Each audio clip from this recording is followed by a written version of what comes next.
امیدوار هستیم که رب العزت و الجلال به ما شما توفیق عملش نصیب بگردانه که ما از این درس‌های استفاده های خیلی خوب ببریم برای فایده خود ما هست. و امشب نوبت رسیده به دعای حضرت یونس، دعایی که برای رفع مشکلات بهترین نسخه هست که پیامبر محبوب صلی الله علیه و سلم برای ما پیشکش کرده و برای ما فرموده که اگر شما برای رفع مشکلات و بلاها و مصیبتها اگر این دعا را بخوانید، همون قسمی که رب العزت و الجلال از حضرت یونس قبول کرد از شما هم قبول میکنه. اما در تمام دعاها و تمام اعمال ما چند چیز لازم است که باید داشته باشیم. فرق دعایی که انبیا میکردن و ما میکنیم یا اصحاب نبی میکردن، اولیاء، صلحا، علمای ربانی میکنن، تاثیر در وجودشان هست. چند چیز در او وجود دارد. اول چیزی که در دعاها خیلی باید توجه کرد اخلاص است. اخلاص باید باشه، نیت خوب و درست و صحیح باید باشه. بعضی دعاها به خاطر رفع مشکلات است. بعضی انسانها فقط هم وقتی که مشکلش رفع شد تا همون زمان میخوانه، دیگه بعد از او از این دعا خبر نیست. بعضی سوره ها مثل سوره واقعه، کسی که را زیاد میخوانه و هر شب میخوانه یا صبح میخوانه فقیر نمیشه. همین خانواده‌ای که سوره واقعه در اوج خوانده میشه فقیر نمیشه. حالا یک کس نیتش همی باشه که ما میخوانم به خاطر که فقیر نشم، پول به دست بیارم، بازی نیت خوب نیست. یعنی آیات قرآن، سوره ها را اول نیت ای باشه که الله رب العزت و الجلال به ما ثواب بده و اجر بده. بعد در قبال از او کدام خاص دیگه هم که داریم، کدام تقاضای دیگه هم که داریم، او برآورده میشه. مثل کسی به حج بیت الله بره، هدفش می باشه که من اونجا میرم یک تجارت میکنم، یا هدف من است که من میرم اونجا پس دوباره برگشت نمیکنم، یک چند مدت ما اونجا تجارت بکنم، در حالی که هدفش نیست. رفته به حج بیت الله، او ثواب را که یک کس مقصود اصلیش حج بیت الله است، او ثواب که او گرفته، این مسلمان او ثواب نمیگیره، چون هدف از این، مقصد از این چیز دیگری هست. بنان دعای حضرت یونس، شما داستان حضرت یونس را شاید مختصرا شنیده باشین که پیامبر در سرزمین و قریه‌ای به نام نینوا که در سرزمین عراق است مبعوث شد و قوم خود را فراخوان داد، به سمت دعوت کرد به سوی دین الله و اونا نپذیرفتند، سرکشی کردند. خیلی مدت طولانی اینا را دعوت داد ولی نپذیرفتند. حضرت یونس به اینها گفت که بعد از 3 روز عذاب الله به سر شما خواهد آمد. خود حضرت یونس برآمد از میان قوم، با خشم و قهر از میان قوم بیرون شد. چون این قوم نپذیرفتند، حضرت یونس خسته شد. از میان قوم که بیرون شد، قوم به خود آمدند که خوب پیامبر است. پیامبر کدام چیزی که بگوید دعای از او هم قبول میشه، سخنش هم حقیقت داره.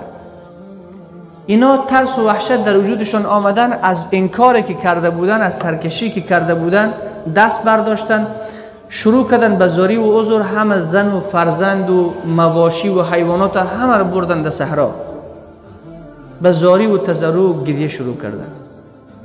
الله رب العزت و جلال به حال از اینها که اینا پشیمان شدن رحمش آمد، اینا را از عذاب نجات داد. بعد از 3 روز حضرت یونس دید که هیچ اتفاق در بین قوم نیفتاد. حضرت یونس گفت اگر من برگردم اینا خواهد مرا گفتن که دروغگو است، نعوذ بالله. خب گفته به 3 روز بعد عذاب می آید. او خب فکر نکرد حضرت یونس که اینا بیخبر مونده بود که اینا توبه کردن، تضرع کردن که الله رب العزت و الجلال از اینها عذاب دفع کرد. بنان حضرت یونس چون ای برش معلوم نبود، حرکت کرد، از میان قومش رفت، داخل کشتی سوار شد. کشتی که در بین بحر رسید، کشتی از حرکت باز آمد. اینا گفتن تو عادت خود نداشته کشتی، هر وقتی که اگر کشتی در بین بحر توقف میکرد، ما عادت داشتیم یک کسی را داخل دریا میانداختیم، باز کشتی پس دوباره حرکت میکرد. قرعه اندازی کردن، قرعه به نام حضرت یونس برآمد. گفتن نه نمیشه، خود شخص خوب ما می است. بار دوم قرعه اندازی کردن، باز به نام حضرت یونس برآمد. بار سوم قرعه اندازی کردن، باز به نام حضرت یونس قرعه برآمد. حضرت یونس گفت تا مرا داخل دریا ناندازین کشتی شما حرکت نمیکنه. حضرت یونس از لباس خود از تن خود کشید، به گفته حافظ ابن کثیر خود را داخل دریا انداخت. پروردگار رب العزت و الجلال یک ماهی را معذب کرده بود که باید حضرت یونس را ببلعه. او ماهی از دریای بسیار دوری هم آمده بود. وقت مأموریت برش داده شد او آمد. وقت حضرت یونس را انداختن داخل دریا، این ماهی را به خود بلعید. الله رب العزت و الجلال به ماهی گفت که نه گوشتش خراب شود نه استخوانش بشکنه، فقط در داخل شکم تو ای حبس است و زندانی است. نه حق داری گوشت زیر بخوری نه استخوان زیر بشکنی. پس دوباره ماهی به اعماق بحر رفت تا جایی که بحر آرامش داشت. حتی حضرت یونس تسبیح سنگریزه ها و تسبیح حیوانات را در داخل بحر می شنید. بعد به خود آمد حضرت یونس که من کجا هستم، برش گفته شد داخل شکم ماهی است. حضرت یونس دید که هم تاریکی شکم ماهی، هم تاریکی بحر، هم تاریکی شب، بنابر گفته بعضی از علمای تفسیر 40 روز در شکم ماهی مانده و از این کمتر هم بعضی از علما گفتن. حضرت یونس اینجا شروع کرد به تسبیح گفتن، شروع کرد و میگن که حضرت یونس اونجا سجده هم کرد. بعد از اینکه فهمید من زنده هستم داخل شکم ماهی سجده کرد. بعد گفت پروردگارا من جایی را برای مکان سجده تو انتخاب کردم که هیچ احد تا هنوز در تو مکان سجده نکرده، داخل شکم ماهی. حضرت یونس وقت احساس کرد به خطای خود پی برد که من خطا کردم، بدون اذن آمدم. یک دعا را خواند.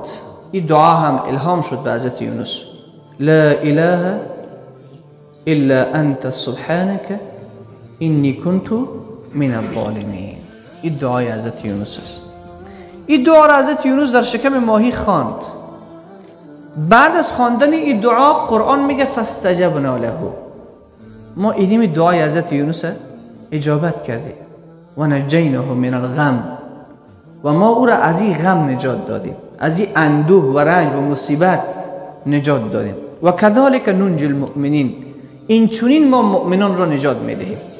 الله رب العزت و این قرآن میگه این چونین قسمی که حضرت یونس ما از شکم ماهی نجات دادیم، مؤمنان را هم نجات میدهیم اگر مؤمنان با اخلاص، با نیت درست و صحیح این دعا را بخوانند. رسول پاک صلی الله علیه و سلم، حدیث امام ترمذی است، 3505 رقم حدیث است. محبوب دلها میفرماید کسی که دعا را میخواند لا اله الا انت سبحانك انی کنت من الظالمین، همه یاد دار انشاءالله، فانه لم يدع بها رجل مسلم في شيء قط الا استجاب الله له. در هیچ شیء مسلمان ایره نمیخوانه، هر مشکلی که هست، هر جنجال و هر غم و اندوهی که داره، حتی یک از در داخل زندان، حتی علما نوشته کردن، علمای تفسیر، که خیلی ها در داخل زندان ایره خواندن، فردای همون روز آزاد شدن. به درد گرفتار بودن ایره خواندن، از درد آزاد شدن. به سحر و جادو گرفتار بودن ایره خواندن، از سحر و جادو نجات پیدا کردن. اما اخلاص کار است، نیت کامل و درست و صحیح کار است. همان خدایی که حضرت یونس علیه السلام را از شکم ماهی و برکت همین دعا نجات داد، پس همون الله ما هم هست. اگر ما هم به رنج و درد و مصیبت و غم باشیم و با اخلاص او را فرا بخوانیم و با اخلاص دعا بکنیم، با نیت درست صدایش بزنیم و بگوییم لا اله الا انت سبحانك انی کنت من الظالمین. بعض از علمایی که کتاب‌های نوشته کردن برای نسخه برای بعضی دردها گفتن بعضی ها که 40 مرتبه در روز خوانده شود همه مشکلات رفع میشه. مجرب است گفتن، مجرب است، گرچه در حدیث نامده ولی اونهایی که نوشته کردن گفتن که مجرب است اگر 40 مرتبه خوانده شود در روز خیلی فایده ها داره. یعنی یک کسی اوجا آوردن کسی حبس بوده و 40 مرتبه را خوانده و از حبس و از زندان نجات پیدا کرده.